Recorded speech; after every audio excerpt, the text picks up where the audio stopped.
How are you? Comment vas-tu? Comment stai? Ni hao. Wie geht's? Genki? You alright? That's how they say it here in London. we hear these words every day. Yeah, they're casual greetings. And yet we feel that they all carry the same foundation. Salud! We cheer at the foundation of health. We cheer at being well. It's been like this for hundreds of years and more. The signs of caring, of well-being are in the language. Yasu, that's Greek. Ia, health. Yasu, to your health. Those words have become habits. We sometimes say them automatically. But we welcome them. Genuinely welcome. Marhaba. In the past year, what we've experienced was very unusual. It was the first truly global event, and one that shook us to the core of what it means to be well. Being apart from each other, we felt that saying those words, how are you, carried more. They became heavier, for we truly cared. We were anxious about our loved ones. And they were also lighter, for they offered us a smile. A virtual one, maybe, but still that human connection many of us thrive for. The way we greet, that's the super long view, the hundreds of years where our words, our norms, our habits, cultures were formed.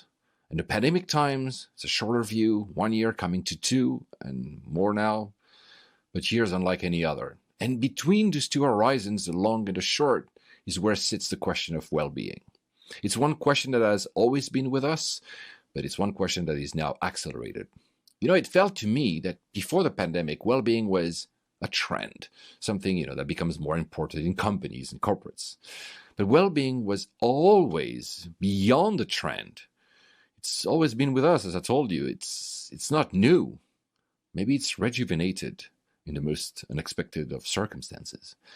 Well-being is the self. It's the self and health. It's how we feel, our mental health, our balance, our happiness. It's something we cannot always well define, but we know it. Well-being is the self and the group, the people who surround us, the family, the community, the people at work, the people in public transport or in a cafe. The dynamics of others that reflect back on us and how we reflect back on them. Well-being is the self and the place, the home, the faraway places we visit, or the workplace, how the workplace is designed, our work itself is organized, or the environment it is, and how it empowers us or not. Well-being is the self and the city, how we feel in that city, the place of our birth or one we chose. It's how the city lives and breathes and feels. We all have our favorite cities for a reason. Well-being. Well-being is the self in the environment. It's a self in its globality. It's beyond what we see. It's climate change and its impact on our health, on our cities, on our seas, and the quality of the air we breathe. Well-being is the anxiety towards a future for next generations we haven't even met yet because they're not even born yet. Well-being is personal, almost intimate, but it's also shared and global. It surrounds us. It's daily routines and instants, but it's also immense and universal. It's everywhere. It's everyone, and it's everything. Well-being, it's yesterday, it's now, it's tomorrow, and in 10 years, and in 100 years. How are you? ¿Cómo está? We say those words casually. Well-being isn't casual. It should never have been. We now know better. Well-being is arguably one of the biggest challenges of our human race, for it touches everything, and for we all feel that everything is connected back to us, back to well-being, back to nature, and that everything starts from well-being. So where does well-being go from here, from now then? Where do we go from here and now then? Let's start with what we've got. Yes, I know, we all admire grand plans and big frameworks and designs. They are important. We know, for instance, we could have, and we should have fully connected healthcare with IoT or a rethink of what the office actually is. But those will take time. What have we got today? What we've got is a timid awakening by public policy, by corporates, that this is a necessity. So let's leverage the places where the awakening is existing. Let's make sure it's not a box-checking exercise. Let's start with what we've got. And let's be careful. Well-being is not, for instance, a corporate subscription to an app for employees. I mean, that's a start, but it's way more. It's reshaping cultures, empower employees, not just saying those words on a poster with values that was made by marketing. It's including everyone into the process. It's looking into the mirror and admitting that we're doing it wrong. After all, the pandemic was a great time for introspection, to reassess who we really are together. We cannot put the omen of well-being on only to the individual. You're not going to solve happiness and well-being with a meditation app. Well-being is understanding that we all have different needs and wants, that the stories of our lives are all different and our health are all different. Well-being is the choices we make. We give time off for maternity or for childcare, and I love it.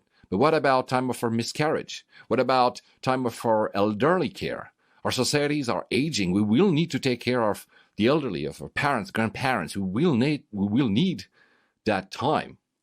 Well-being is not making a simplistic choice between working from home or working from anywhere or working in the office. It's about flexibility. It's about choice. The best talent will co-opt companies who give them that flexible choice. And you want the best talent, right? Why is it that we still use ancient work habits, 8 hours a day? I mean, that's based on factories, 3 times 8 hours shifts, or that we pay once a month.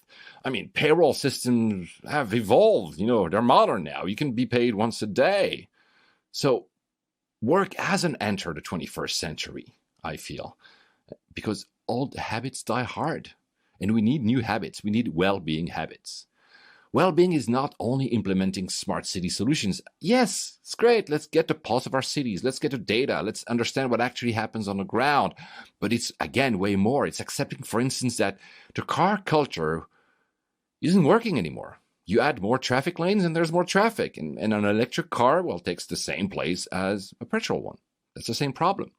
It's getting smart then about making the cities livable, workable, walkable, breathable, putting the human back into its center.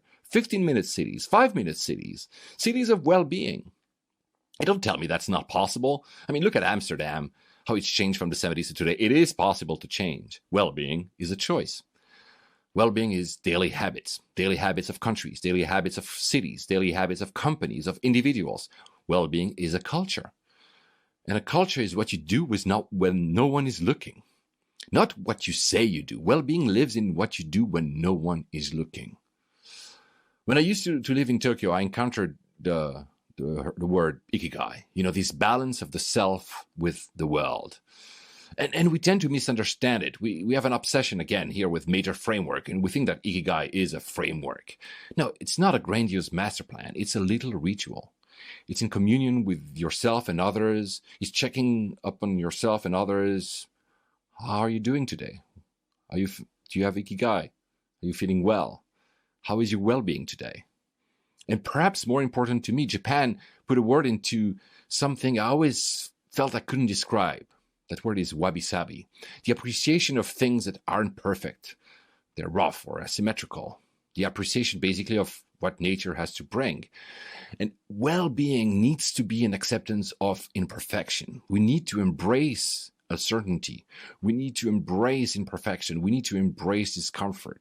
The pandemic has shown us that we often want easy answers and convenient solutions, and they didn't work. And of course we want them because, the history of technology is the history of convenience. After all, right? You press one button and there's a car. You press one button and you have a loft in New York. Well, well-being isn't one button.